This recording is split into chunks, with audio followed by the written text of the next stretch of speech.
Today's story begins with Margaret Holloway, a 52-year-old widow whose life has crumbled since cancer claimed her husband Robert 2 years ago. Margaret wakes at 3 a.m. Sleep hasn't come easily since Robert died. Tonight, like many nights, she slips out of bed, navigating the familiar path to the kitchen without turning on lights.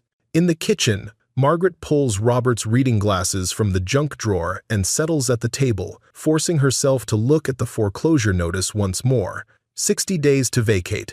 She reaches for Robert's photo, thumb tracing the outline of his smile. "I promised you I'd take care of them, Bobby." Margaret's reflection in the darkened window looks like a stranger, hair graying prematurely, face hollowed by grief and worry. Widowhood had crystallized around her like amber, preserving her grief while making it impossible to move. The morning alarm intrudes at 6 a.m. Margaret dresses methodically in her sole remaining professional outfit. Daniel, 16, shuffles into the kitchen in basketball shorts and a t-shirt with a hole near the collar. His shoes, Margaret notices with a pang, are splitting at the seams. "Another interview, Mom?" Daniel asks. "Marketing coordinator position at Highland Industries," Margaret answers. "It's perfect, similar to my old job before." Daniel nods. "You'll get it." "Of course I will," she lies. "There's lunch money on the counter." "Amanda called last night," Daniel says. "Something about her tuition bill." "I'll call her from the car." The drive to Highland Industries takes her past familiar landmarks: the community college where she once taught business classes, the elementary school where Daniel learned to read, the hospital where Robert spent his final weeks. Each building a chapter in a book whose ending was being written in red ink. She calls Amanda from the car, putting on her "everything's fine" voice. "Mom, I got an email saying my account is past due." Amanda sounds breathless, worried. "If I don't pay by next Friday, I can't register for next semester." "Just a mix-up with the payment plan," Margaret soothes. "I'll handle it today." "Are you sure? Because I could pick up extra shifts at the coffee shop?" "Absolutely not. Your job is to study, sweetheart. That's what Dad wanted." "But Mom, I promise, Amanda. Everything will be fine." The interview goes exactly as the previous 3 have gone. The hiring manager, younger than Margaret by at least a decade, smiles kindly throughout. Too kindly. "You have impressive experience, Mrs. Holloway, but I worry you might be overqualified for this position." Overqualified. The corporate euphemism for too old, too desperate, too much baggage. Margaret maintains her professional smile. "I assure you, I'm looking for stability, not advancement. I'd be committed to this role long-term." "We'll be in touch by the end of next week," the manager says, already standing. The handshake is brief, perfunctory. Margaret walks to her car, climbs inside, and sits perfectly still for exactly 1 minute. No tears, no screams, just 60 seconds of allowing the defeat to wash over her before she rebuilds her armor. Her phone chirps with a text from Daniel. "How'd it go?" "Great," she replies. She takes the long way home, postponing the moment when she'll have to tell her children that their mother, once an accomplished marketing director who planned campaigns for national brands, cannot find employment sufficient to keep their home. The highway stretches ahead, gray and empty. Winter had come early this year, matching Margaret's mood. As she passes the junction to Highway 47, a neon sign catches her eye. "Storage auction today. Treasures await. 11 a.m. sharp." Margaret nearly dismisses it, but something in her chest tightens. A memory surfaces: Robert, sitting in his hospital bed during one of his more lucid days, holding her hand. "Sometimes you have to risk everything to save everything, Maggie," he'd said. Before she can reconsider, Margaret takes the exit. The storage facility appears ahead, Secure Lock Storage, a sprawling complex of identical metal units behind a chain-link fence. The parking lot is already half full, pickups and vans lined up like vultures awaiting a feast. Margaret parks between a new Ford F-150 and a commercial van emblazoned with Mike's X's, antiques and resale. She checks her appearance in the rearview mirror, pinching color into her cheeks before grabbing her purse with the precious envelope inside. The facility office is cramped but warm. A balding man in his 60s looks up from a computer. His name tag reads, "Frank, Manager." Here for the auction? He asks. Margaret nods. Yes, I've never done this before. How does it work? $25 registration fee gets you a bidder's paddle. You view units from the doorway only, no going inside, no touching, until you've paid. All sales final units must be emptied within 48 hours. He slides a clipboard toward her. Some folks have been doing this for decades. Don't let them intimidate you. What kinds of things do people usually find? Frank shrugs. Furniture, collectibles, tools. Sometimes trash, sometimes treasure. That's the gamble. Margaret completes the registration form, accepting bidder paddle #23. The remaining $322 feels impossibly light in her envelope. Outside, about 30 people have gathered. Margaret studies them surreptitiously, mostly men, mostly middle-aged, with the weathered look of professional scavengers. They talk in easy camaraderie, sharing cigarettes and stories. A few notice Margaret and nod politely, but most ignore the newcomer. A heavy-set man in a leather jacket sidles up beside her. First time? He asks. Margaret nods, clutching her paddle tighter. Terry Blackwell. He offers his hand. Been doing this for 15 years now. Got a shop in Millersville. Margaret Holloway, she replies. Just curious. Everyone starts curious. Then it gets in your blood. He gestures to the crowd. See the big guy in the John Deere cap? That's Mike Denton. Anything with tools he'll fight for. Lady with the tablet, Sandra Price. She specializes in designer clothing, knows her brands. The rest are either dealers or flippers. What about you? Margaret asks. I'm what they call a generalist. A little bit of everything. Terry lowers his voice. Word of advice? Set yourself a limit and stick to it. Easy to get caught up in auction fever. A whistle pierces the air. Frank stands at the front of the crowd with a megaphone. All right, folks, we've got 12 units today. Same rules as always. View from the doorway. No flashlights inside. Minimum bids start at 25. Let's begin. The crowd moves as one toward the first row of units. Margaret follows, staying close to Terry, grateful for his impromptu mentorship. The first unit contains furniture, a leather sectional, oak dining set, bedroom suite. The bidding quickly climbs to $800, then $1,200. A man in a moving company shirt claims it for $1,450. Commercial mover, Terry whispers. He'll flip that furniture for triple his cost. The second unit holds exercise equipment, barely used. It goes for $350 to a young couple. Margaret watches. These people know exactly what they're looking at, exactly what it's worth. She feels hopelessly outmatched. Units 3 through 6 follow similar patterns, professional bidders quickly assessing value, bidding with confidence. Margaret doesn't raise her paddle once, paralyzed by the recognition that this world operates by rules she doesn't understand. Unit 7 contains boxes of children's toys and clothes. It sells for $175. Reseller, Terry explains. She'll clean everything up, separate it into lots, and sell it online. By Unit 10, Margaret's feet ache. She's considering leaving when Frank announces the next lot. Unit 47, folks. The previous owner stopped payment 6 months ago. The metal door rolls up with a screech, revealing dozens of black contractor bags stacked floor to ceiling. Some have split open, revealing glimpses of fabric. The crowd's energy noticeably dims. Someone chuckles. The garbage bag is special, a woman mutters. Terry grimaces. Looks like an eviction cleanout. Someone's life is swept into trash bags. Margaret steps closer, peering into the dimness. The bags aren't the flimsy kitchen variety.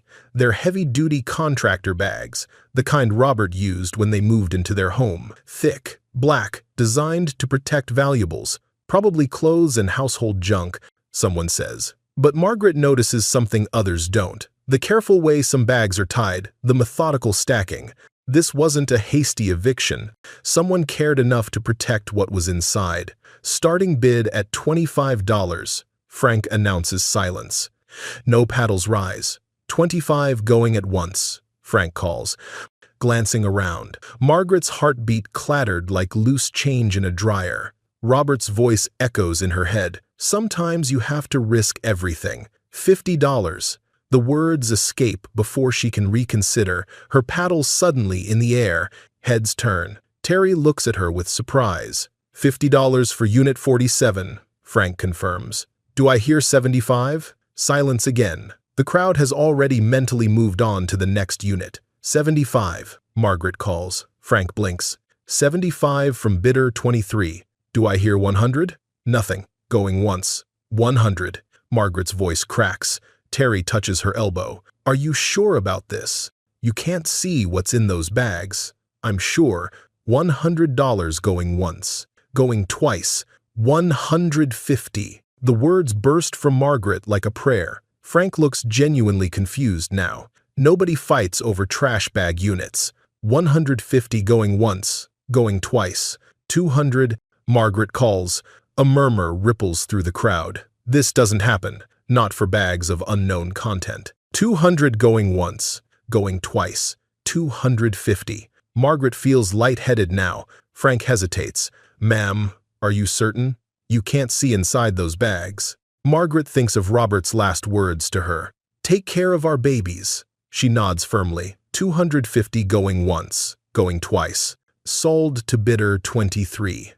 The hammer falls at $250, leaving her with $72 to feed her family for the next week. The crowd disperses toward the final unit, but Margaret remains rooted, staring at her purchase. Terry lingers beside her. I hope you find something good, he says. Frank approaches with paperwork. You'll need to pay now, and you have 48 hours to clear everything out. As Margaret signs and counts out her money, Frank studies her. First auction? Is it that obvious? He nods. Most first-timers go for furniture or electronics, things they can see. Nobody goes for mystery bags. I have a good feeling. Margaret lies. Well, I hope there's something good in there for you. Margaret waits until the auction concludes before approaching her unit again. The crowd disperses quickly, professional buyers already loading their purchases into vehicles. She stands before the rolled-down door of Unit 47, key in hand, alone with her decision. Please, she whispers to whoever might be listening, please let there be something worth saving in here. It's nearly 2 p.m. when Margaret returns to Unit 47 with supplies, box cutter, work gloves, flashlight, and a tarp from Robert's workshop. She brought Daniel's old baseball bat too, partly for protection. Storage units sometimes harbor unwelcome wildlife, but mostly because its familiar weight grounds her. The metal door rolls up with a screech, revealing her $250 gamble in harsh fluorescent light. The unit is packed floor to ceiling with black bags, some torn, others meticulously tied. Dust motes dance in the air, carrying a staleness that speaks of years rather than months. Margaret spreads the tarp just outside the unit's entrance and pulls on her gloves. Her hands betrayed her, performing their own nervous dance as she selects the nearest bag and drags it onto the tarp. The plastic is thick, industrial grade. Margaret slices carefully along one side, holding her breath as she peels back the opening. Inside, neatly folded women's clothing emerges. Not just any clothing, a Chico's blazer with tags still attached. Original price, $189. Thrift store tag, $12.99. Never worn.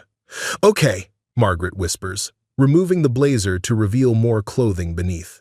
A silk blouse from Ann Taylor. Dress pants from Talbot's. Each item is carefully folded despite being stuffed in a garbage bag, many still bearing original tags or thrift store prices. She pulls another bag forward, this one heavier. Inside, more women's clothing, higher-end pieces. A leather jacket from Wilson's Leather, a cashmere sweater set from Lord & Taylor, a cocktail dress with a Nordstrom label, original price, $350, thrift tag, $24.99. Margaret sits back on her heels, puzzled but increasingly hopeful. The clothing is all women's, all approximately size 10 to 12, ranging from professional wear to evening attire.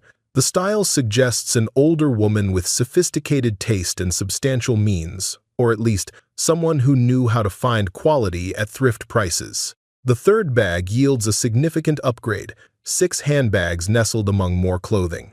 Margaret recognizes the distinctive pattern of a Coach bag immediately. Her sister had saved for months to buy one years ago. This particular purse, a buttery leather hobo style, looks barely used. Margaret's hands tremble as she pulls out her phone and searches how to tell real Coach purse from fake. She checks the back, stitching, even, the hardware, heavy, with proper logo, and finally locates a serial number inside a small interior pocket. Another quick search confirms, authentic Coach, retail value approximately $380. Oh my God, Margaret whispers. She examines the other bags with newfound reverence. Another Coach. A Dooney and Bourke, 3 additional leather purses with designer labels she doesn't recognize, but suspects are valuable. Margaret moves faster now, adrenaline overriding caution. The next bag contains shoes, dozens of pairs, many still in boxes. Nine West, Naturalizer, Clark's. Not the highest-end brands, but quality merchandise, many unworn. By the 5th bag, a pattern emerges. These aren't random belongings hastily packed during an eviction.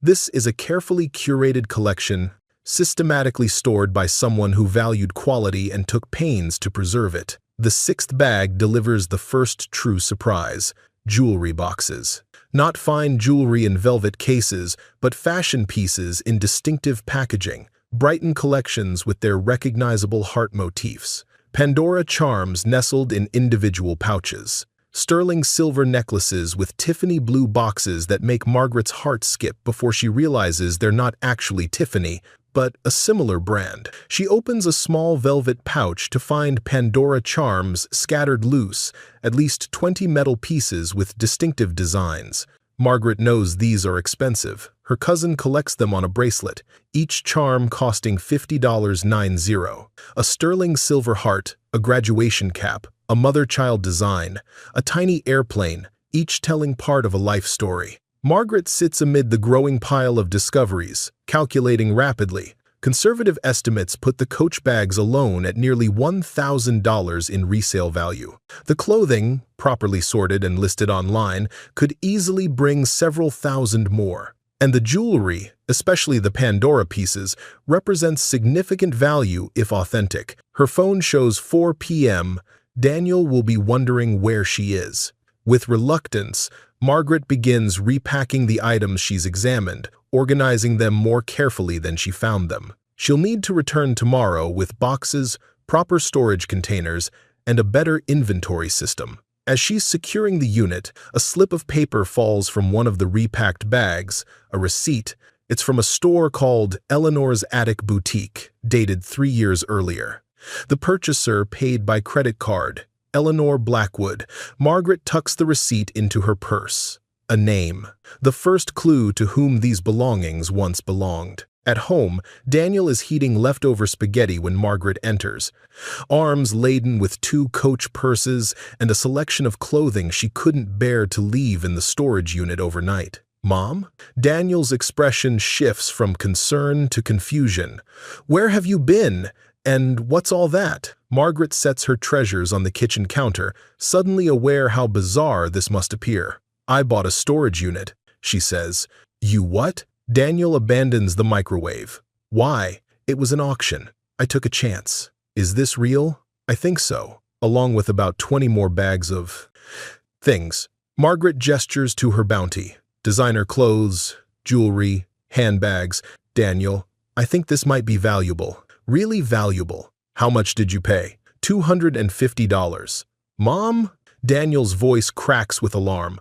I know, Margaret says quickly. But look at this purse. It's worth at least $300 retail. And there is more, plus jewelry, clothes with tags still on them. Daniel sits heavily at the kitchen table. At 16, he shouldn't have to worry about family finances, but Robert's illness had forced him to grow up quickly. So what now? You're going to sell all this stuff?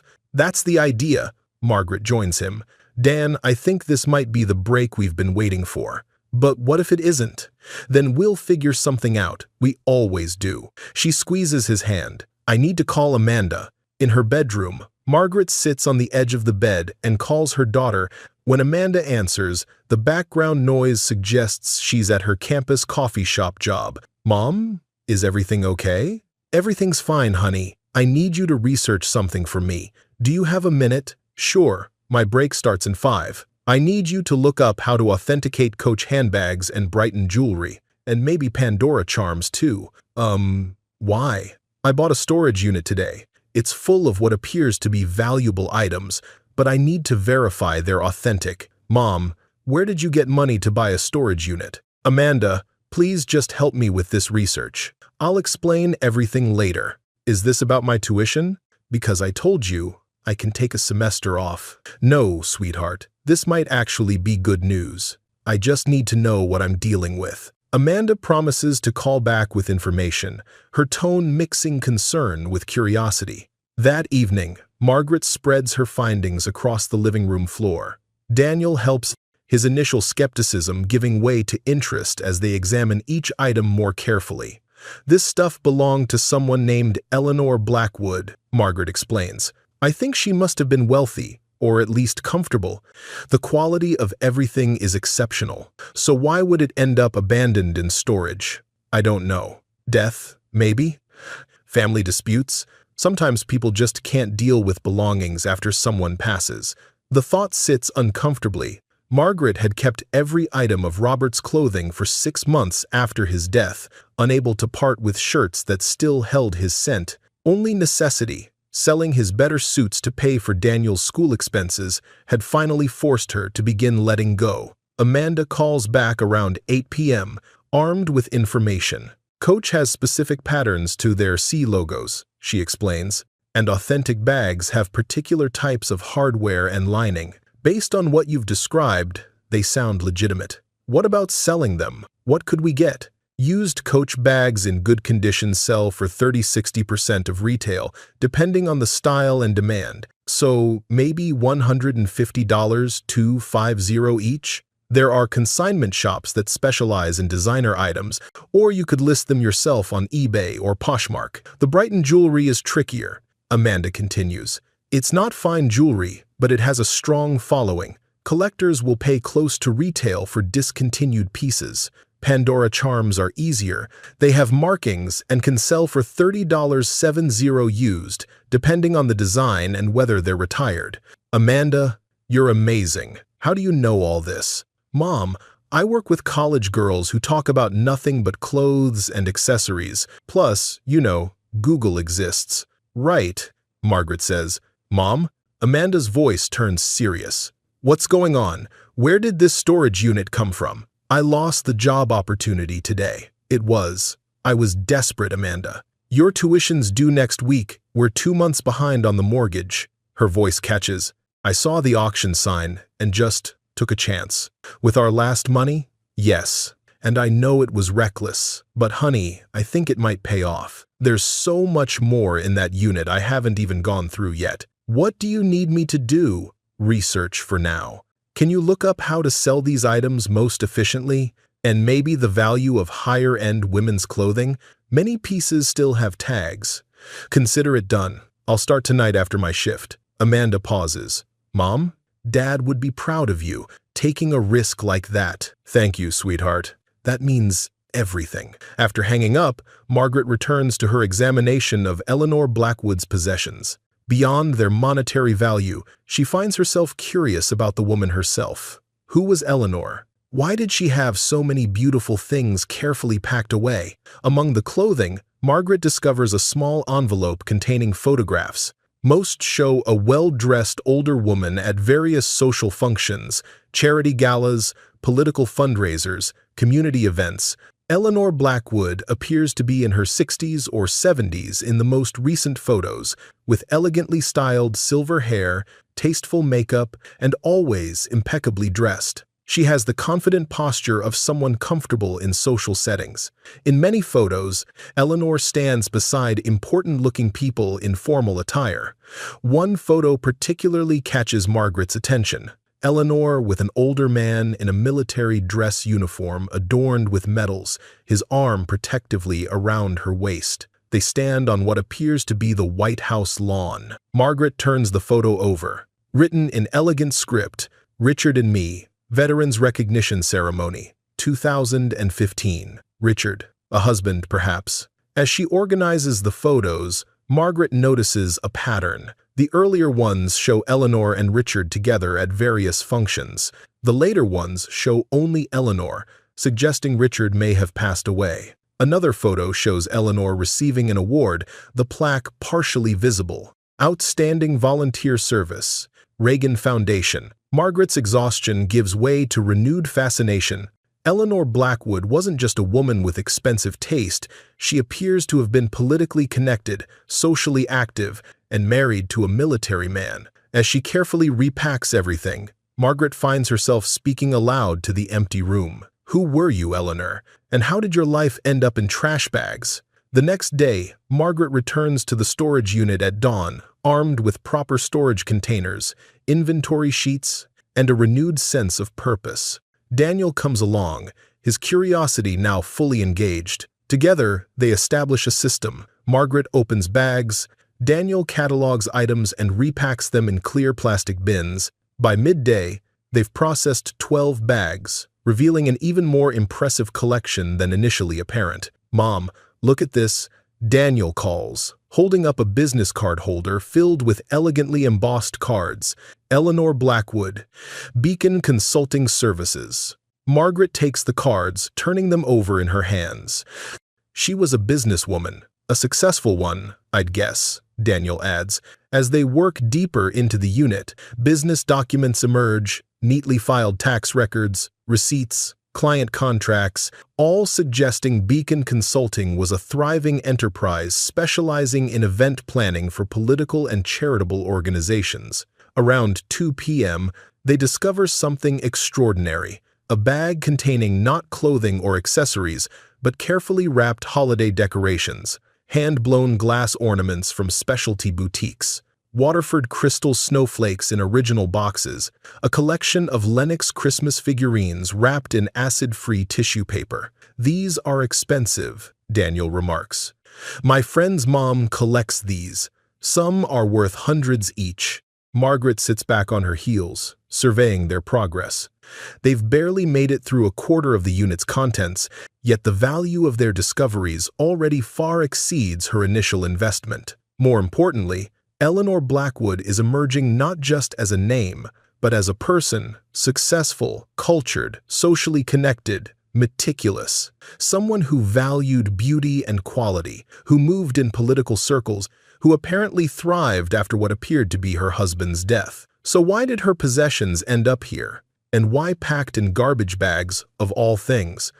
As if answering her unspoken question, the next bag yields a stack of correspondence bound with a simple rubber band. Personal letters, most in envelopes addressed to "My dearest Eleanor" and signed "Forever yours, Richard." Margaret hesitates, feeling like an intruder. Reading someone's private love letters seems invasive, disrespectful. "Maybe we should just set these aside," she tells Daniel. He nods, understanding. "They might be important to family members if we can find them." The letters go into a special box labeled "Personal, Richard and Eleanor," alongside the photographs they've found. Margaret isn't ready to read the letters, but she can't bear to discard them either. Whatever happened to Eleanor Blackwood, her relationship with Richard deserves respect.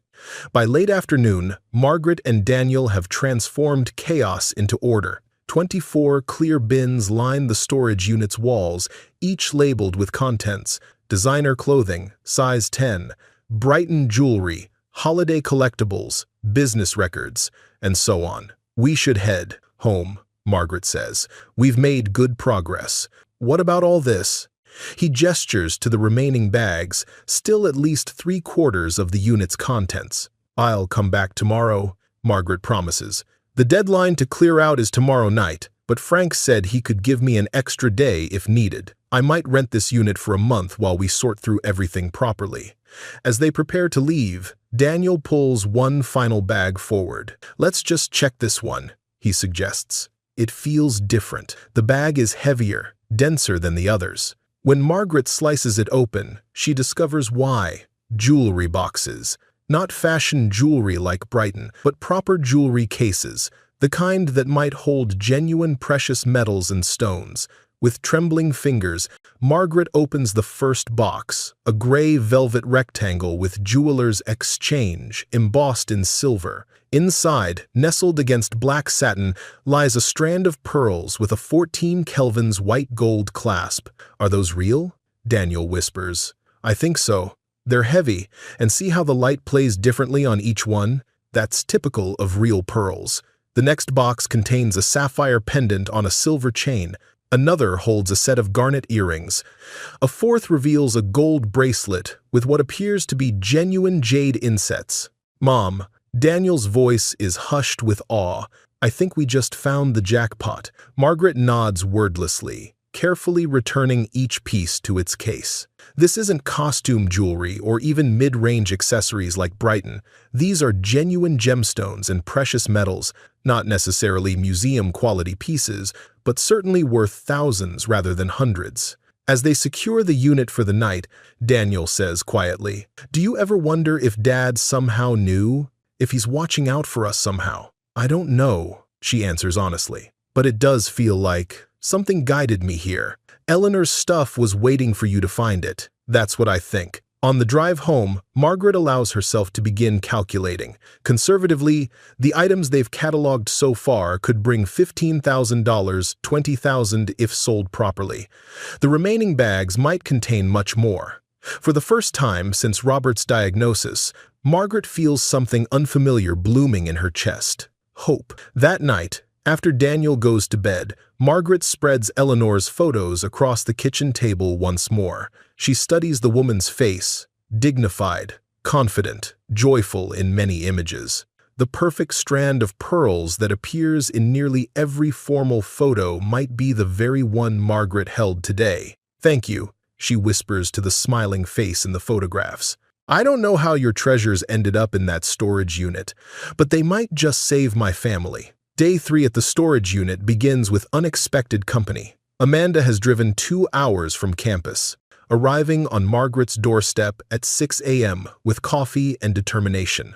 "I have a 3-day weekend," she explains, "and this sounds more important than my political science paper." Margaret hadn't realized how desperately she needed her daughter's presence until that moment. With Amanda's help, they returned to Unit 47 equipped with additional supplies, jeweler's loupes, a small digital scale, Margaret's laptop, and reference guides Amanda printed from the university library. "I did some research on Eleanor Blackwood," Amanda explains.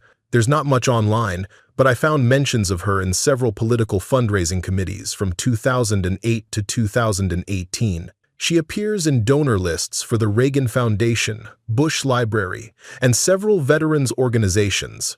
"That matches what we've found," Margaret replies. Photos of her at political events, letters suggesting her husband was military. Daniel had opted to stay home, claiming homework but likely giving mother and daughter space for reunion. The storage facility is quieter today. A few people loading or unloading personal units, but none of yesterday's auction energy. Frank waves from the office as they pass.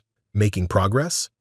"Getting there," Margaret answers. "We might need to rent this unit for a month while we process everything. Come see me before you leave. We can arrange it." Unit 47 looks dramatically different after yesterday's organization. Clear bins line the walls, but dozens of black bags still await examination. "Wow," Amanda breathes, surveying the scene. "This is a lot." "We've barely scratched the surface," Margaret agrees. She shows Amanda their most valuable discoveries, the designer clothing, coach purses, fine jewelry. Amanda examines each with the confident assessment of her generation, checking authenticity markers and consulting online pricing guides. "These are legit," she confirms, inspecting a coach bag's interior. They settle into a comfortable rhythm, Amanda documenting each item on Margaret's laptop while Margaret opens bags and sorts contents. By mid-morning, they've processed another 8 bags, yielding more designer clothing, home decor items, and a collection of luxury bath products still in original packaging. "Listen to this," Amanda says, reading from Eleanor's business correspondence. "Thank you for coordinating the senator's fundraising dinner. Your attention to detail and connections made the evening a tremendous success. We raised over $2 million for the campaign. She must have been well connected, Margaret muses, carefully removing a set of monogrammed linen napkins from their plastic wrapper, the embroidered initials EWB. Eleanor W. Blackwood, Amanda notes, adding it to their growing dossier. Around noon, they reach a bag that changes everything. Unlike the others, this one contains no clothing or household items, but rather carefully wrapped objects nestled in bubble wrap and tissue paper. Amanda unwraps the first, a commemorative plate from President Reagan's inauguration, still in its presentation box. Collectors would go crazy for this, Amanda remarks, showing Margaret the certificate of authenticity. The next item, a program from a White House Christmas reception, personalized with Eleanor and Richard Blackwood printed in gold leaf on the cover. Item after item emerges, each connected to American political history, inauguration commemoratives, signed photographs of Eleanor with various dignitaries, White House Christmas ornaments from multiple administrations. "Mom," Amanda says slowly, "I don't think Eleanor was just a donor or volunteer. She appears to have been seriously connected to multiple presidential administrations." The most remarkable item comes wrapped in blue velvet, a small wooden box containing what appears to be a medal or brooch. Margaret opens it carefully to reveal a pearl and diamond brooch nestled against navy satin.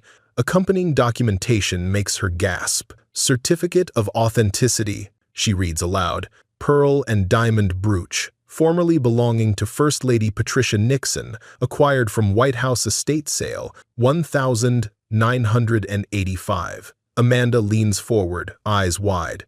"Is that saying what I think it's saying?" Margaret's hands tremble as she continues reading. This authentic brooch was purchased at the authorized estate sale of White House items personally owned by Patricia Nixon. The piece features genuine pearls and diamonds set in 14 Kelvin's white gold and was worn by the First Lady at multiple state functions between 1970 to 1974. Additional documentation includes auction records showing Eleanor Blackwood purchased the brooch for $15,000 in 1985, along with a photograph of Patricia Nixon wearing it at a diplomatic reception. "Amanda," Margaret breathes, "this could be worth a small fortune now." "More than that," Amanda responds. "This is a piece of American presidential history. It belongs in a museum or serious collection." They sit in stunned silence, the magnitude of their discovery sinking in. This isn't just a valuable jewelry piece. It's a historical artifact with provable provenance, connecting it directly to a First Lady. Their next discovery proves equally astonishing. Another small box contains a gold compact with an inscription, "To Eleanor, with gratitude for your service to our nation, Nancy Reagan, 1987. "A personal gift from Nancy Reagan," Amanda whispers. "That's incredibly rare. First ladies don't generally give personalized gifts to supporters unless they've done something extraordinary." Margaret studies the compact. Unlike the Nixon brooch, this isn't just a purchased item. It's a direct gift, inscribed specifically to Eleanor. Its historical and collector value might be even greater. "We need to be careful with these," Margaret decides, setting them aside in a special container. Amanda nods soberly. "We should consult an expert in presidential memorabilia before deciding what to do with them." Around 3 p.m., they discover a leather portfolio containing military documents, medals, and commendations belonging to Colonel Richard Edward Blackwood, United States Army. His service records show a distinguished career spanning Korea and Vietnam, with decorations including a Purple Heart, Bronze Star, and numerous commendations for valor and leadership. "So her husband was a war hero," Margaret murmurs, carefully examining a shadow box containing Colonel Blackwood's medals. "That explains the White House connections. Military officers at his level often interact with political figures." Among Richard's papers, they find something unexpected: funeral programs. Colonel Richard Blackwood died 5 years earlier, with a full military burial at Arlington National Cemetery. The program lists Eleanor as his wife of 47 years, along with 2 children, James and Catherine Blackwood. "Children," Margaret says softly. Eleanor had children. Then why didn't they claim her things? Amanda asks the obvious question. I don't know. Family estrangement? Legal disputes? It happens more often than you'd think, especially with valuable estates. The most poignant discovery comes wrapped in Richard's handkerchief, a small black and white photo of a young couple on their wedding day. Handsome Richard in his dress uniform, beautiful Eleanor in a modest lace gown, both radiating happiness. Written on the back in masculine handwriting, the day I won the only battle that ever truly mattered. 1965. Margaret feels tears welling. The love between Eleanor and Richard seems to radiate from their possessions, his carefully preserved letters, her meticulously maintained mementos of their life together. Whatever separated these belongings from their family, it wasn't a lack of love. We should try to find the children, Margaret decides. Some of these things, especially his military honors, should be with family if possible. Amanda agrees, but adds practically, that doesn't mean we can't sell the commercial items. The clothing, jewelry, collectibles, those can help us while we figure out what to do with the historical pieces. By late afternoon, they'd processed nearly half the unit's contents. The historical and political items, now stored in separate containers, would require professional appraisal, but the commercial goods alone represent significant value. I need to head back to campus tonight, Amanda says reluctantly as they secure the unit. I have an early class tomorrow, but I can come back next weekend. You've already helped enormously, and knowing this might cover your tuition, that's everything to me. About that, Amanda starts. I was thinking, maybe I could take next semester off, help you process all this. We could build an online business together. Absolutely not. Your education comes first, that's non-negotiable. But, she adds with a smile, I'll gladly accept weekend help and expert consultation. They stop by the office to arrange month-to-month rental of the unit. Frank seems unsurprised. Finding good stuff, huh? He asks knowingly. Margaret maintains a neutral expression, enough to make it worth keeping while we sort through everything. That's usually how it goes. The units that look least promising sometimes turn out best. He hesitates, then adds, Don't suppose you found any contact information for the previous owner. Sometimes people want their personal items back, even if they couldn't afford to keep the unit. Margaret considers this. Should she mention Eleanor Blackwood? But something holds her back, an instinct for discretion until she understands more about the situation. Nothing specific yet, she answers carefully. Just a name. If we find contact details, we'll let you know. That evening, after Amanda returns to campus, Margaret sits at her dining room table surrounded by research. She's created folders on her laptop, Eleanor's business, political connections, valuable items, organizing information as methodically as Eleanor herself might have done. Daniel joins her. So Amanda thinks this stuff is really valuable? Beyond what we initially thought, Margaret confirms. Some items have historical significance. They'll need professional appraisal. Can we sell anything yet? Daniel asks. The mortgage payment. Soon, Margaret promises. The Coach bags and some jewelry could be listed right away. I'm researching the best platforms. You seem different, Mom. Different how? I don't know. More. Alive. Like you were before Dad got sick. I feel useful again, she admits. Like I'm doing something that matters, not just treading water. Dad would like to see you like this. After he goes to bed, Margaret continues her research late into the night. She creates listings for 5 Coach handbags on an online consignment platform, carefully photographing each from multiple angles and documenting authenticity markers. She researches political memorabilia appraisers, fine jewelry authentication services, and specialized auction houses for historically significant items. Around midnight, she turns to a different search. Eleanor and Richard Blackwood's children. LinkedIn reveals James Blackwood as CEO of Blackwood Security Consulting in Virginia. No obvious results appear for Catherine Blackwood, though several possibilities emerge with married names. Margaret doesn't contact them yet. She needs more information first, a clearer understanding of why these precious family items ended up abandoned.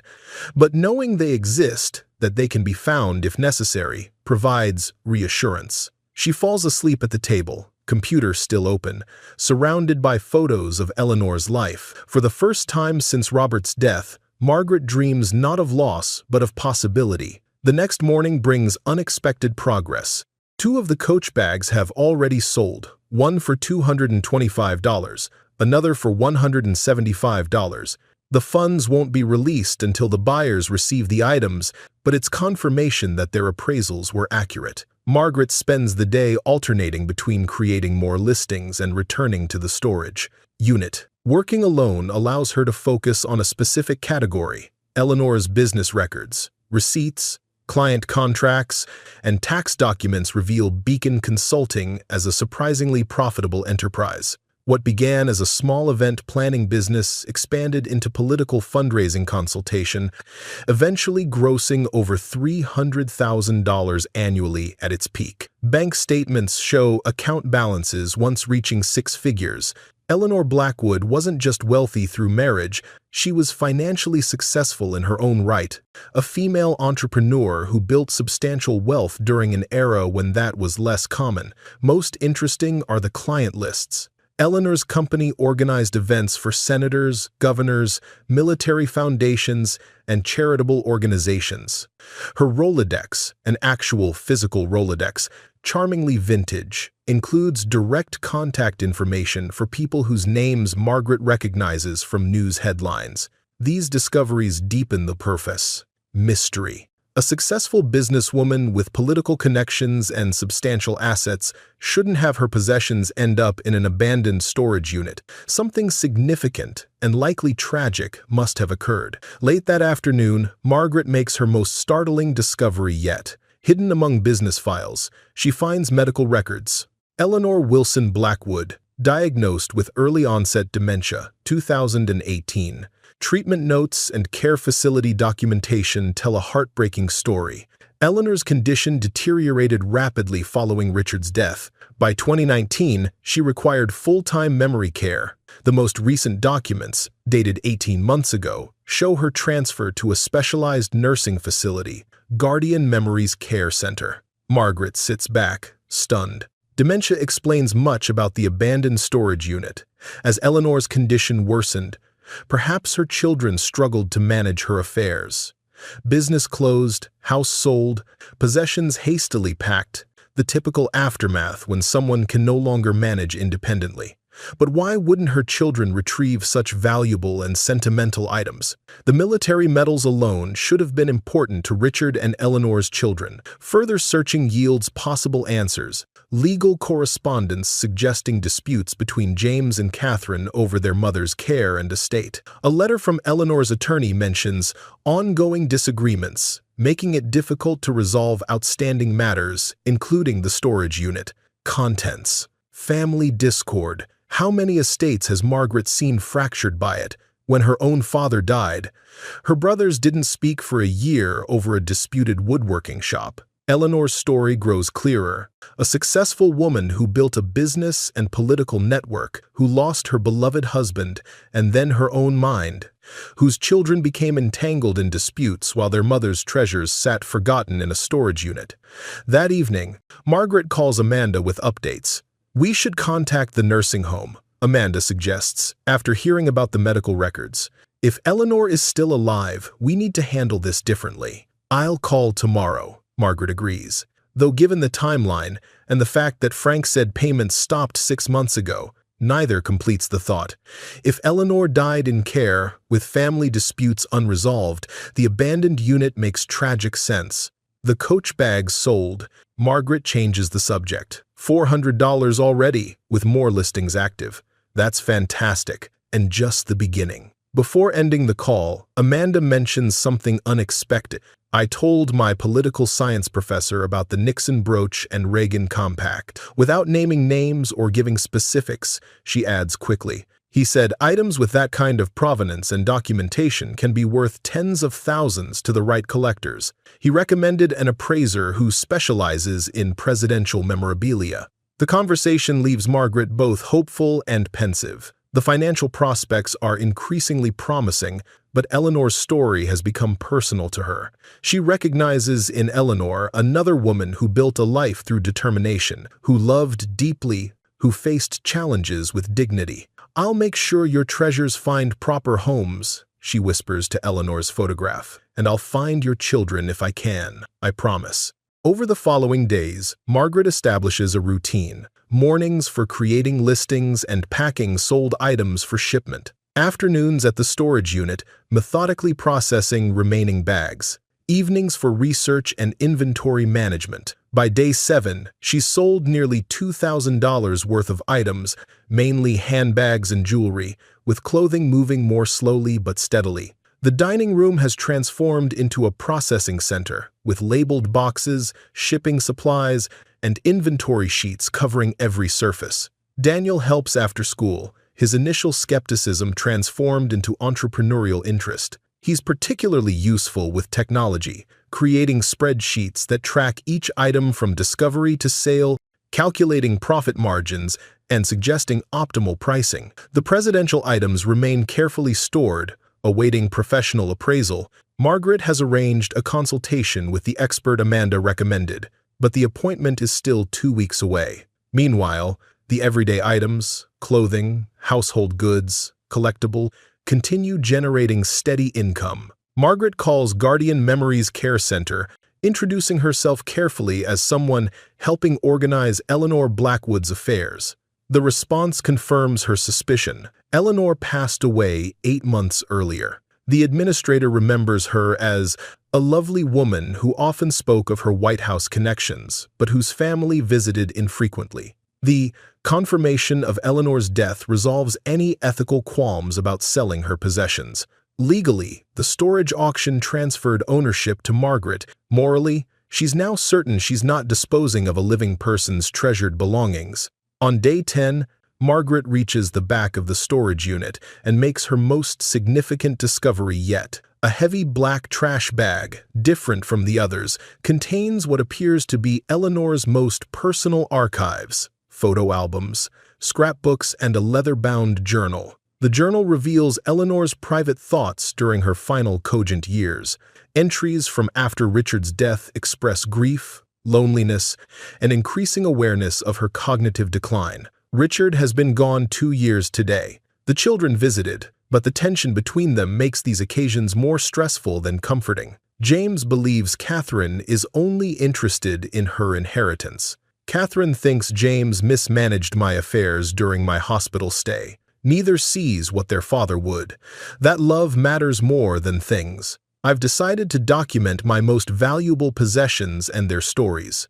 Perhaps someday, when I'm gone, someone will appreciate not just their worth, but their meaning. The next pages contain detailed descriptions of significant items: the Nixon brooch, the Reagan compact, jewelry from Richard, family heirlooms, with stories of their acquisition and meaning. Eleanor's handwriting deteriorates as the journal progresses, visual evidence of her condition worsening. The final entry, barely legible: "I can feel my mind slipping away like water through open fingers. Soon these memories will be gone, but the treasures remain. I hope whoever finds them will see beyond their market value to the love and history they represent." Margaret closes the journal, tears streaming down her face. In Eleanor's last coherent thoughts, she anticipated exactly what had happened: a stranger finding her possessions, learning her story. 6 weeks after purchasing Storage Unit 47, Margaret's life has transformed. The dining room operation has expanded to include the living room and spare bedroom. Clear organizational systems replace initial chaos. Spreadsheets track inventory, sales, authentication processes, and shipping. Most significantly, Margaret has developed genuine expertise. Through research and practical experience, she's learned to authenticate designer items, accurately price vintage clothing, and connect with specialized buyers for Eleanor's eclectic collection. The financial impact is undeniable. To date, she's sold nearly $18,000 worth of items, primarily through online platforms, but also through consignment shops for higher-end pieces. This doesn't include the presidential memorabilia still awaiting professional appraisal. or the fine jewelry being authenticated by a certified gemologist. Tonight, Margaret sits at her kitchen table with a calculator and growing stacks of documentation. The mortgage company's latest threatening letter lies beside her, its dire warnings now toothless. Tomorrow, she'll pay 3 months of missed payments, plus penalties, approximately $5,300 that would have been impossible 6 weeks ago. The phone rings. It's the mortgage company's automated system, reminding her of impending foreclosure proceedings. "Mrs. Holloway, we need to discuss your account," the live representative says when Margaret navigates the menu to reach a human.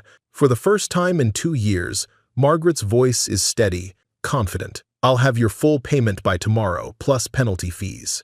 "Ma'am, are you sure? The amount is quite substantial." "I'm sure." After hanging up, she calls Amanda. Her daughter answers quickly, tension in her voice. "Mom, is everything okay?" "Everything's more than okay, honey," Margaret says. "Not only is your tuition covered, but I'm sending money for books and a new laptop." "Mom, how did you—" "What happened? Did you sell something big from the storage unit? I learned that sometimes other people's endings become our new beginnings." The conversation with Daniel comes next, as he returns from basketball practice. Margaret meets him at the door with car keys. "Get cleaned up. We're going shopping." Daniel blinks. "Shopping? For what?" "Everything you need, sweetheart. Clothes, shoes, school supplies, and maybe something extra just because." "Mom, are you serious? I know we sold some stuff, but—" Margaret shows him her bank statement. Daniel's eyes widened. "Mom, that's a lot of money. And more is coming. We've barely sold half the items, and not even the most valuable ones yet. I was so scared we were going to lose the house." Margaret pulls him close, his tall frame folding into her embrace, like when he was small. "We're not losing anything else, baby." Mom figured it out. The shopping trip feels surreal after years of rigid budgeting. Daniel initially selects only necessities, basic shoes, practical clothes. Margaret gently encourages him to choose items he actually wants: proper basketball shoes, trendy jeans, a jacket like his friends have. By the end, they're both giddy with the simple pleasure of not checking price tags. Over dinner, at a restaurant, another luxury long abandoned, Daniel asks the question that's clearly been on his mind. Is this permanent, or just until the money runs out? "I believe this is sustainable," she answers honestly. "I'm building a real business here, not just selling random items. I'm developing expertise, connections, and a reputation. The presidential memorabilia alone could be worth more than everything we've sold so far." "You seem different, happier." "I am." The realization strikes Margaret fully as she says it. "I'm using skills I'd forgotten I had. Your father always said I had an eye for quality and value. Turns out he was right. He usually was," Daniel says. The next day brings another milestone. Margaret drives to Robert's grave, which she hasn't visited in months, partly from lack of time, but mostly from shame over their financial struggles. Standing beside his headstone with fresh flowers and her bank statements, she speaks aloud. "I kept my promise, Bobby. Our babies are safe." The simple marker bears only his name, dates, and beloved husband and father. They couldn't afford more elaborate memorialization when he died. Margaret traces the letters, remembering how he'd squeeze her hand in his final weeks, whispering, "You're stronger than you know. Maggie, you were right," she tells him, "about everything, about taking risks, about my abilities." She laughs softly. "You'd love this story, Bobby. A storage unit full of trash bags that turned out to contain treasure. Very your kind of plot twist." She imagines his response, his deep chuckle, the way his eyes would crinkle at the corners. For the first time, the memory brings joy rather than pain. "I'm going to upgrade your marker," she decides. "Something with that quote you loved about courage. And I'm thinking about moving too. Not right away, but maybe next year." Too many sad memories in that house. The one-sided conversation continues, Margaret sharing details about Eleanor's possessions, her growing business, the children's reactions. It feels healing, connecting her new path to the love that sustained her for decades. "I'm not just surviving anymore," she concludes. I'm building something, and it all started because I heard your voice telling me to take a chance. Back home, she finds an email from Amanda. Her tuition payment has been processed successfully, and she's registered for next semester's classes. The following week brings the long-awaited appointment with Harrison Wells, the presidential memorabilia expert. He arrives at Margaret's home precisely on time, a meticulous man in his 70s with wire-rimmed glasses and an air of scholarly authority. Margaret has prepared carefully, arranging the most significant historical items on the dining room table with their documentation. She watches nervously as Wells examines each piece, his expression carefully neutral. "May I ask how you acquired these items?" he inquired, studying the Nixon brooch through a jeweler's loupe. Margaret explains the storage auction and subsequent discoveries, including Eleanor's political connections. Eleanor Blackwood. The name is familiar in certain circles. She and her husband were significant donors to several presidential libraries and foundations. His assessment exceeds Margaret's expectations. The Nixon brooch, with its impeccable documentation and historical significance, he values between $35,000, $45,000 to the right collector. The Reagan Compact, as a personal gift with inscription, approximately $25,000, $30,000. These aren't just valuable items, Wells explains, handling each with reverent care. They're tangible connections to American presidential history. The provenance is exceptional. Photos of Nixon actually wearing this brooch, Reagan personally inscribing this compact. Museums would display these proudly.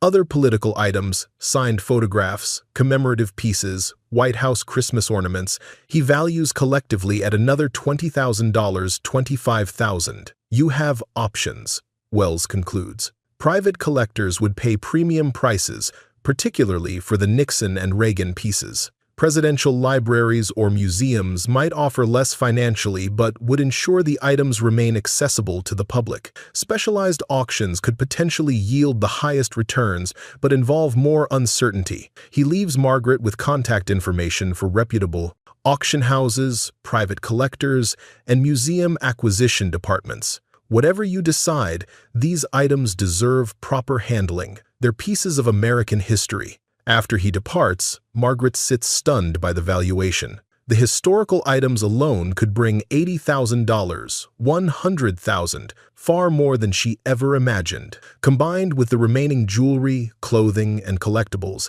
Eleanor's possessions might ultimately yield over $150,000. The arithmetic of salvation began writing itself across her future. Mortgage paid in full. Children's education is secured. Medical bills eliminated. Perhaps even a modest retirement fund started. That evening, she calls Amanda with the news. "That's incredible, Mom. What will you do with them?" "I'm leaning toward the auction route for most pieces. But Richard's military medals and some personal items, those should go to the family if we can find them. Have you looked more for the children? James and Catherine? Some basic searches. James is fairly easy to locate. His security consulting firm has a website. Catherine is harder to track, possibly because of a name change through marriage. Should we contact them? Not yet. I want to understand more about why they abandoned these things. Eleanor's journal mentioned family disputes. I need to proceed carefully." The conversation shifts to business logistics. Amanda, embracing her role as researcher-in-chief, has investigated legal requirements for Margaret's growing enterprise. "You should register as an official business," she advises, "for tax purposes and legitimacy. Maybe Second Chance Treasures or something similar." "Second Chance Treasures," Margaret repeats. "I like that. It honors both Eleanor and what her possessions have given us." By week 8, Margaret has established formal business structures. A spare bedroom has become a photography studio for listing items. The dining room functions as inventory management central. The living room serves as packaging and shipping headquarters. Daniel, increasingly involved, has created a logo and business cards. His technical skills prove invaluable for online listings and inventory tracking. After school and weekends, he works alongside Margaret, earning a modest commission on sales he facilitates. "You've got a good eye," Margaret tells him one evening as they photograph vintage brooches. Daniel shrugs. I like the stories behind things, like how this pin probably belonged to a real person who wore it to special occasions. That's exactly what makes this work meaningful, Margaret agrees. We're not just selling objects. We're finding new homes for pieces of someone's life. This perspective guides her business development. Each listing includes context about the item, not identifying Eleanor specifically, but noting from the estate of a Washington, D.C. society woman or previously owned by a political fundraiser with White House connections. These details add perceived value and attract buyers, seeking not just products but stories. A vintage evening bag sells for $50 more when described as carried to political galas in the nation's capital during the N. 1,990 seconds. Margaret's confidence grows with each successful transaction. Skills dormant since leaving her marketing career re-emerge: photography, copywriting, negotiation, customer service. She develops relationships with consignment shops, jewelry buyers, and vintage clothing dealers. Most significantly, her professional identity rebuilds itself. No longer just Robert's widow or Amanda and Daniel's mother, she became Margaret Holloway, proprietor of Second Chance Treasures, specialist in estate evaluation and political memorabilia. This transformation doesn't escape Daniel's notice. "You walk differently now," he observes one morning as Margaret prepares for a meeting with a jewelry appraiser. "Different how? Taller, like before Dad got sick, like you know what you're doing again." The observation brings unexpected tears. Margaret hadn't realized how visibly her confidence had crumbled or how noticeably it had returned. Her financial situation stabilizes rapidly. By week 10, she has paid off the mortgage arrears and 2 months in advance, cleared Daniel's school expenses for the year, covered Amanda's tuition, and purchased her a new laptop, paid down significant portions of Robert's medical debt, established a business checking account with operating capital, created an emergency fund for the first time in years. Still, the most valuable items remain unsold, awaiting strategic decisions. The presidential memorabilia sits in a safe deposit box, while Margaret considers auction options. The fine jewelry awaits final authentication and optimal selling conditions. Unexpected challenges emerge alongside success. Sales taxation requires complicated calculations. Shipping insurance becomes essential as item values increase. Authentication services cost hundreds or sometimes thousands of dollars upfront, requiring careful cash flow management. Margaret navigates these complexities with growing assurance. She joins online communities of estate liquidators and vintage sellers, absorbing their collective wisdom. Amanda connects her with a business professor who offers pro bono advice on structure and taxation. By the 3-month mark, Second Chance Treasures has transitioned from a desperate survival tactic to legitimate enterprise.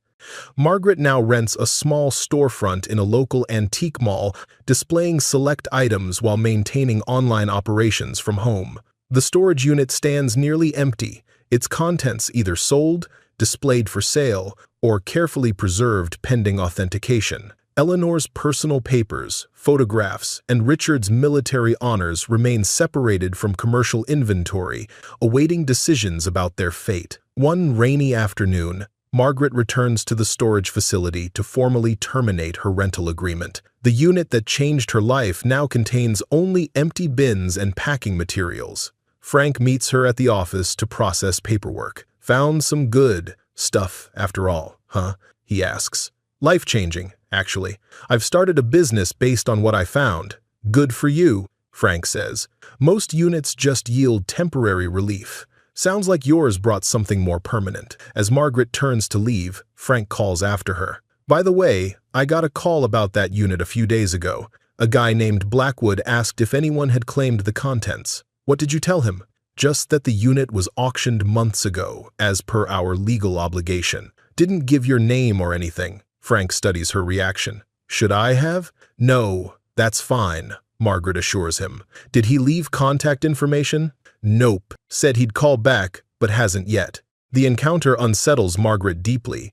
James Blackwood, presumably Eleanor's son, has finally come looking for his mother's possessions, 3 months too late. That evening, Margaret reviews Eleanor's journal again, seeking insight into the family dynamics. The entries paint a complex picture. Eleanor deeply loved her children but was disappointed by their priorities and ongoing conflicts. James believes money solves everything, she wrote after Richard's funeral. Catherine thinks appearances matter most. Neither remembers what their father valued above all: honor and kindness. Another entry describes increasing isolation. Neither child has time to visit. My calls go to voicemail. The grandchildren are strangers who appear at Christmas and birthdays. Is this what remains of our family? The most painful passage comes near the end. I've asked both children repeatedly to help sort through Richard's and my possessions. The storage unit fees accumulate monthly, but they're too busy with their own lives to spare a weekend. These treasures we collected over a lifetime, will they end up abandoned like their owner? Eleanor's prediction proved heartbreakingly accurate. Her treasures did end up abandoned, but also found by someone who recognized their value beyond price tags.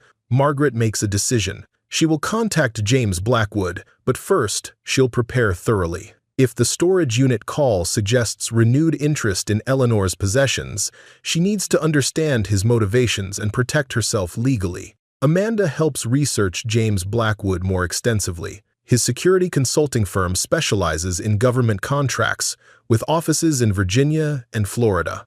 Media coverage suggests a wealthy, politically connected businessman in his late 50s.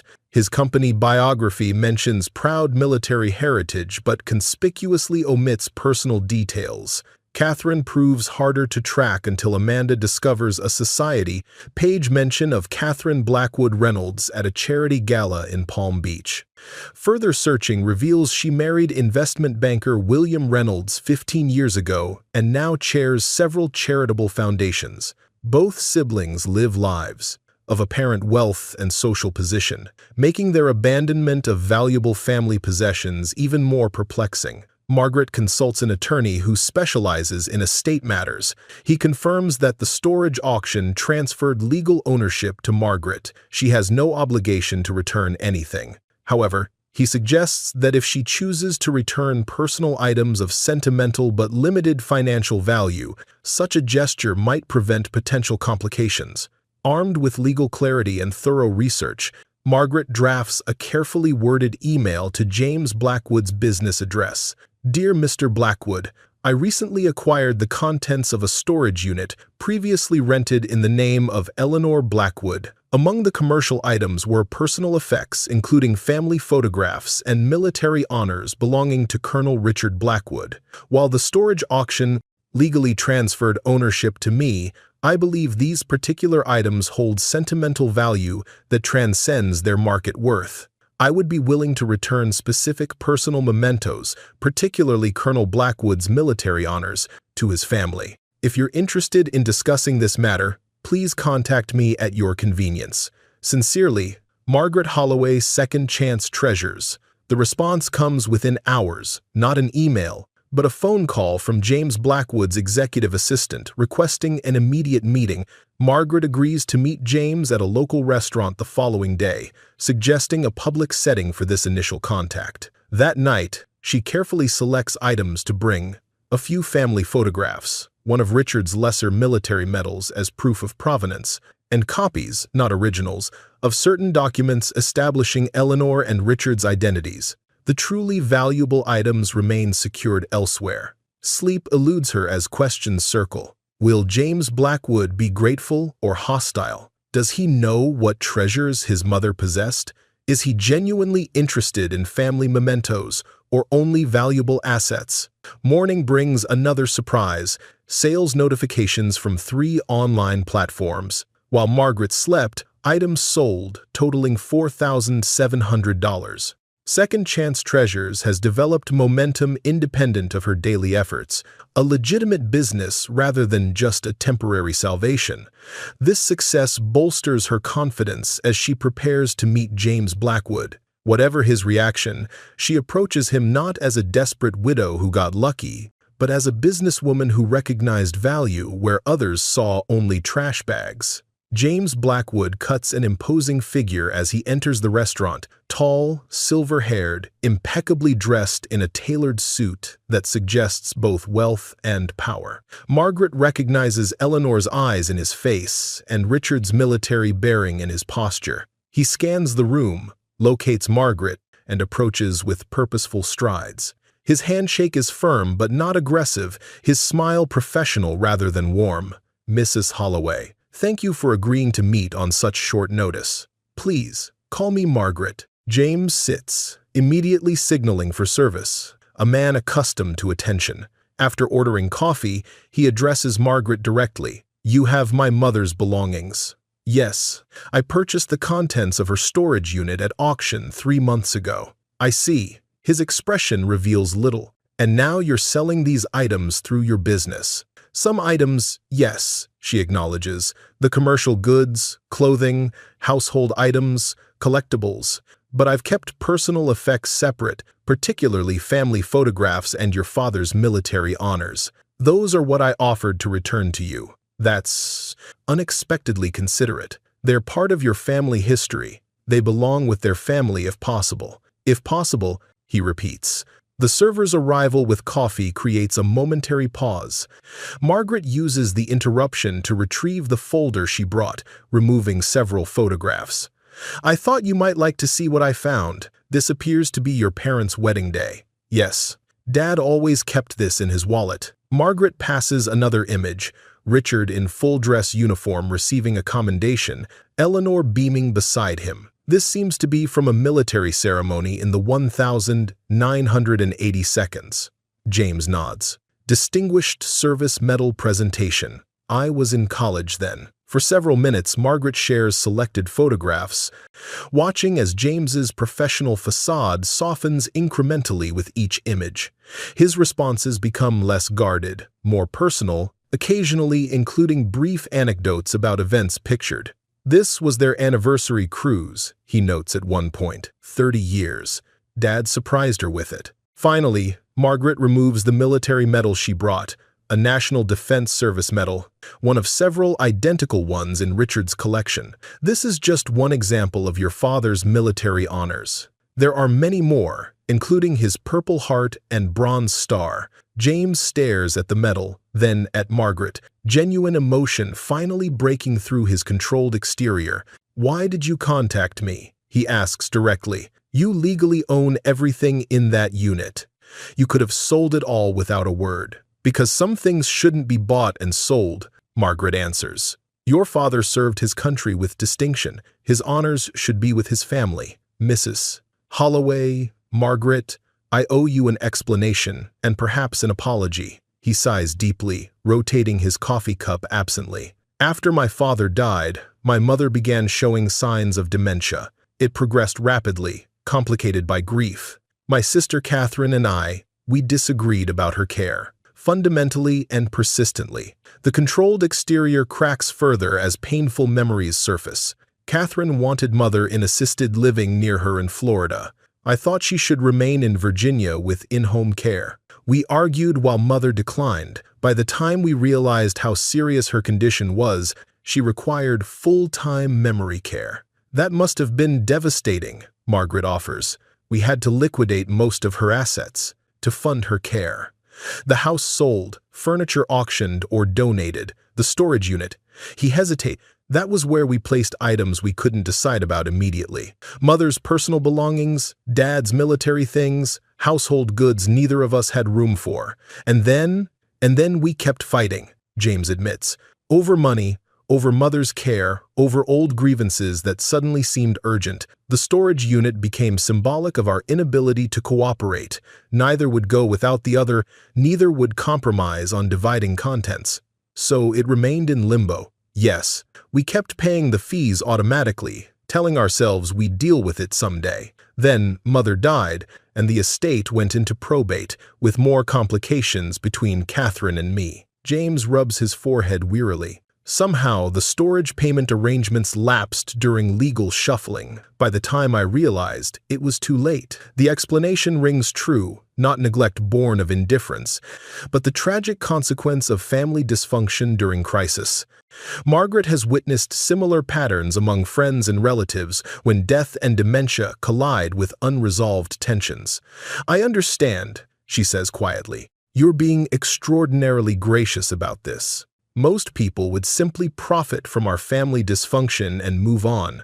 I lost my husband 2 years ago. Cancer. It left me with 2 children to support, a mountain of medical debt, and barely enough skills to stay afloat." She pauses, surprised by her willingness to share such personal details with this stranger.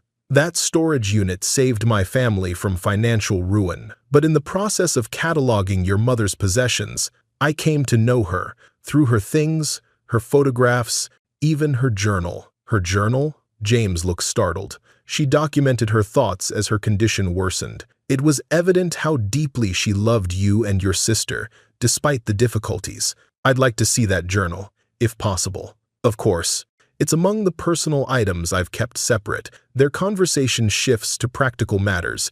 James explains that Catherine remains largely uninterested in their mother's possessions, focused instead on financial aspects of the estate. He asks detailed questions about what Margaret found, seeming genuinely surprised by mentions of valuable jewelry and political memorabilia. "Mother never discussed the extent of her collections," he admits. As their coffee concludes, James makes an unexpected proposal. "I'd like to purchase certain items back, specifically Dad's military honors and Mother's personal papers. The rest," he gestures expansively. "You've built a business from them. That seems fitting somehow." "I wasn't planning to sell the personal items," Margaret clarifies. "I always intended to return those to the family if possible." "You're an unusual person, Margaret Holloway. I can see why Mother's possessions found their way to you." They arrange to meet again at Margaret's home the following day.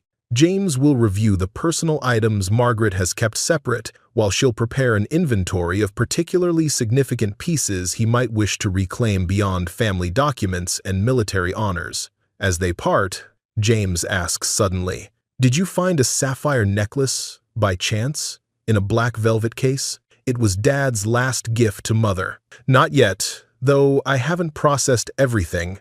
I'll look specifically before you come tomorrow." That evening, Margaret searches through remaining jewelry items, particularly Eleanor's personal pieces rather than fashion accessories.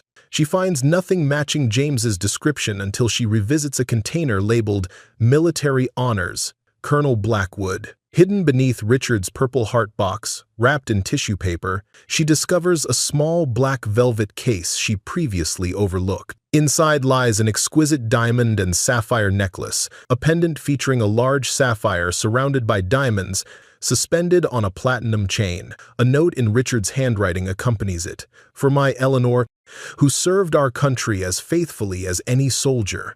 Wear this and remember that love transcends even death." Tucked beside it, official documentation, a jewelry appraisal valuing the piece at $85,000 6 months before Richard's death. Margaret sits on her living room floor, surrounded by the remnants of Eleanor and Richard's love story, crying for people she never met but now understands completely. This wasn't just a storage unit. It was a love letter from beyond the grave, a final gift from one military family to another. Eleanor had hidden her most precious possession where only someone truly attentive would find it, among her husband's military honors. Perhaps she feared her deteriorating mind would forget its location.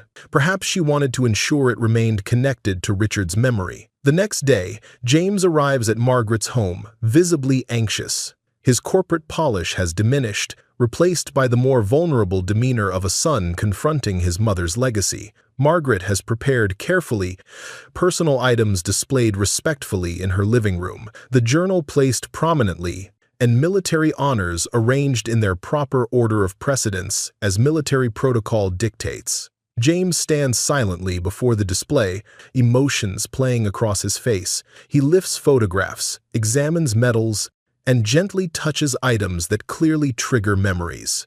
"You've treated these with remarkable respect," he says. "They deserve nothing less." Margaret responds. She hands him Eleanor's journal. You should read this privately. It contains your mother's thoughts during her decline, but also her reflections on her life with your father, her hopes for you and Catherine. Was she angry with us? In her writings? Disappointed sometimes, confused often, but never without love, Margaret answers. She understood that grief affects people differently. He nods, clutching the journal like a lifeline to his mother's thoughts. There's one more thing, Margaret says quietly, retrieving the velvet box. You asked about this specifically.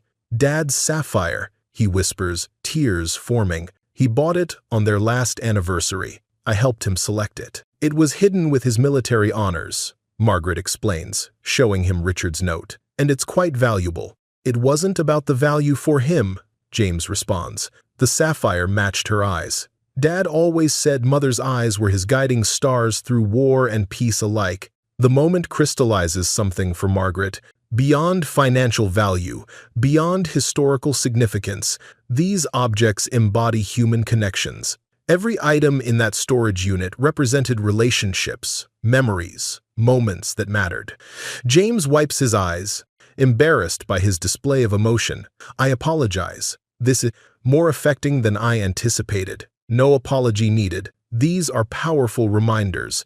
They sit together while James collects himself, then discuss practical matters. He wishes to reclaim all personal items, photographs, documents, military honors, jewelry with sentimental associations. For everything else, he makes an unexpected proposal. My mother would have appreciated how you've handled her possessions, he states.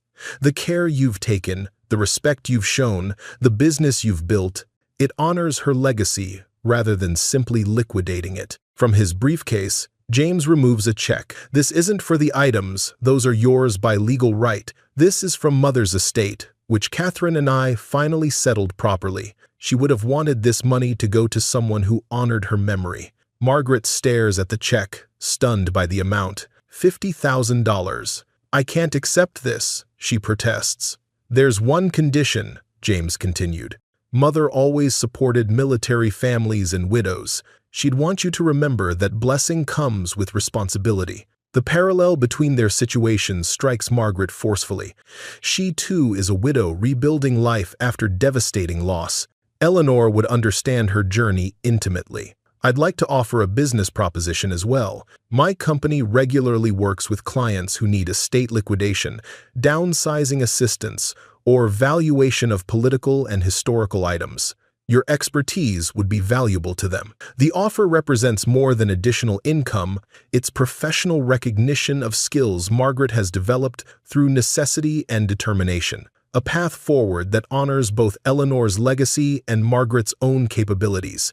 I'll consider both offers, she says carefully. Before departing, James hands Margaret a final envelope. These are photos of Mother and Dad at various White House events, wearing the jewelry you found. She'd want you to know the stories behind each piece. That evening, after James leaves with his parents' personal effects, Margaret reviews the photographs he provided, Eleanor wearing the Nixon brooch while shaking hands with President Bush. Richard in full dress uniform beside Eleanor, who wears the sapphire necklace at a Veterans Day reception. The Reagan Compact is visible in Eleanor's hand as she chats with a Supreme Court justice. The final photograph affects Margaret deeply.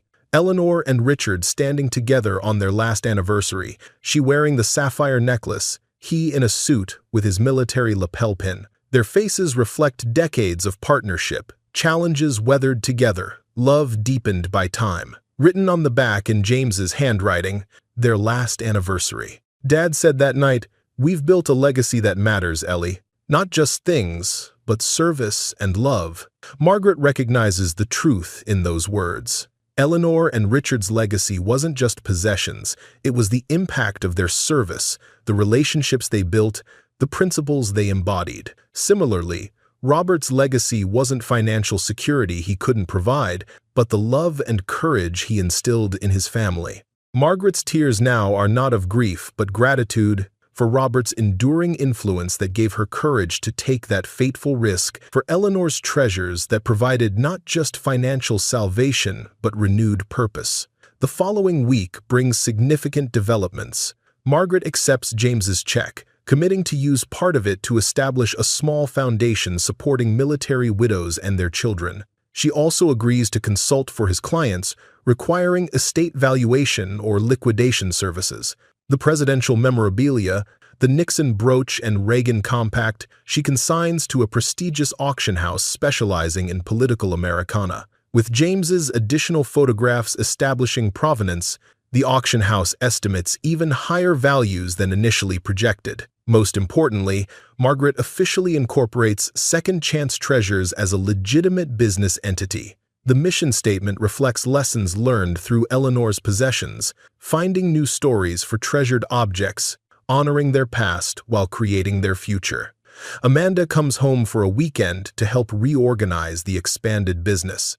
The dining room operation has outgrown its space. They transform the garage into a proper inventory and shipping center. I can't believe how much everything has changed. Amanda marvels as they arrange workstations. 3 months ago, we were facing foreclosure. Now you're a business owner with industry connections. Margaret smiles, recalling her desperate drive on that winter highway. I was just trying to survive. I never imagined building something new.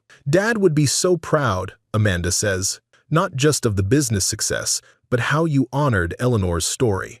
That evening, Margaret places a call that's long overdue to her extended family, from whom she'd withdrawn during Robert's illness and after his death.